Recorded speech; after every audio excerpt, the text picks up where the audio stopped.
ओम श्री गुरुदेव दत्त. नमस्कार मित्रांनो, तुमचे ओम श्री गुरुदेव दत्त या चॅनलमध्ये मनापासून स्वागत. आपण नवनाथ भक्तिसागर पारायण कसे करायचे याचे आपण 3 भाग बघितले. आज 4थ्या भागामध्ये आपण पारायण 7 दिवसाचेच का, तर पुष्कळ लोक असा प्रश्न विचारतात की श्री गुरुचरित्र किंवा नवनाथ भक्तिसागर या ग्रंथांचे पारायण 7 दिवसातच का करावे.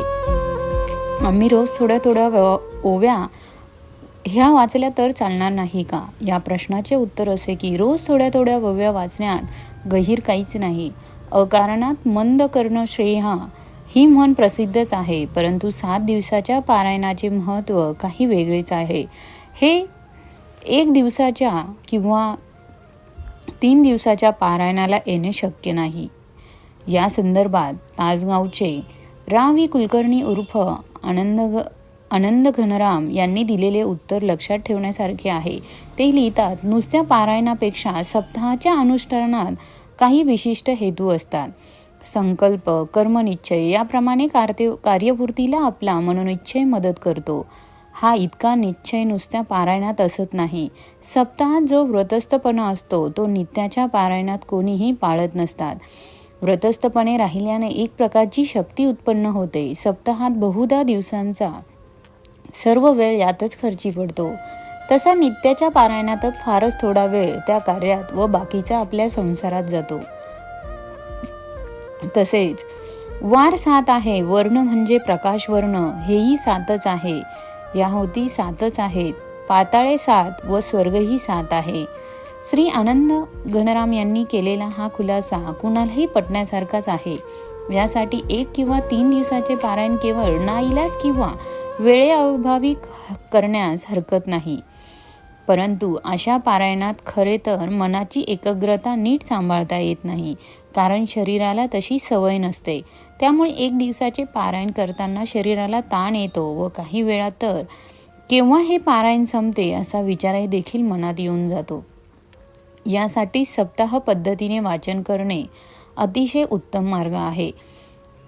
दिव्य अनुभूती कधी येतील आपल्याला, तर गुरुचरित्र किंवा श्री नवनाथ भक्तिसागर अशासारख्या ग्रंथाची भक्तिभावाने पारायण करणाऱ्या साधकाला काही वेळा अनेक दिव्य अनुभव आल्याचे दाखले आहेत. यामध्ये नवनाथांचे किंवा एखाद्या नाथांचे दर्शन होणे, त्यांच्याकडून काही संदेश मिळणे किंवा पारायण काही विशेष हेतूने केलेले असेल त्या संदर्भात काही सूचना मिळणे, याचप्रमाणे वृत्ती पूर्ण आनंदमय होणे, सुहास येणे, स्वर्गीय नाद ऐकू येणे इथपासून आदेश किंवा अलख यासारखे शब्द ऐकू येणे इत्यादी अनेक अनुभवांचा उल्लेख करावा लागेल.